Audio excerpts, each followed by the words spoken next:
मयुरेश काय करतोयस? अगं लॉली, आता गणपती बाप्पा येणार आहेत ना, मग त्यांच्याच आगमनाची तयारी, डेकोरेशनच्या थीम साठी लागणाऱ्या या ज्या गोष्टी आहेत ना त्यांची लिस्ट काढतोय. ओ, हा, यावेळेस काय आहे डेकोरेशनची थीम? यावेळेस ना लॉली, तुला म्हणून सांगतो, पण तू कोणाला सांगू नकोस हा, सिक्रेट आहे, सरप्राईज. ओ, सांग ना. अगं यावेळेची थीम आहे ना टॉलिवूडची थीम असणार आहे आणि गणपती बाप्पा बुलेटवर बसवायचे. काय ही असली थीम? अरे या डेकोरेशनच्या थीम मधून लोकांना मेसेज काय जाणार मग? अगं मेसेज असं काही नाही, पण आता टॉलिवूड कसं ट्रेंडिंग मध्ये चाललंय ना, आणि मागच्याच महिन्यात आम्ही नवीन बुलेट घेतलीये म्हणून. नक्की तू गणपतीच्या आगमनाचीच तयारी करतोयस ना? अगं हो. अरे पण डेकोरेशन हे एक माध्यम आहे ज्यामधून आपण आपली संस्कृती लोकांपर्यंत पोहोचवली पाहिजे.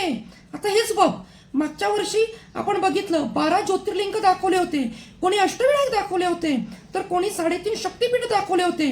अरे येणाऱ्या भाविक भक्तांना गणपतीच्या दर्शनाबरोबर आपल्या डेकोरेशनच्या माध्यमातून आपले श्रद्धास्थान, आपली संस्कृती त्यांच्यापर्यंत पोहोचली पाहिजे ना. हो ग लॉली, अगदी बरोबर बोलतेस तू. असं तर आपण आपल्या राजांचे गडकिल्लेही दाखवू शकतो, वेगवेगळ्या लेणी, राजवाडे, या सगळ्याचं डेकोरेशन खूप छान होईल आणि त्यातून आपली संस्कृती लोकांपर्यंत पोहोचेलही.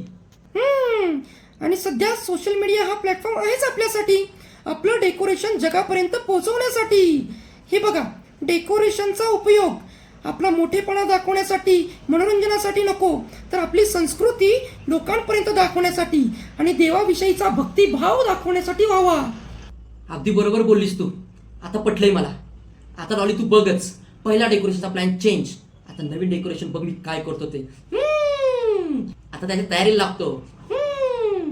गणपती बाप्पा मोरया.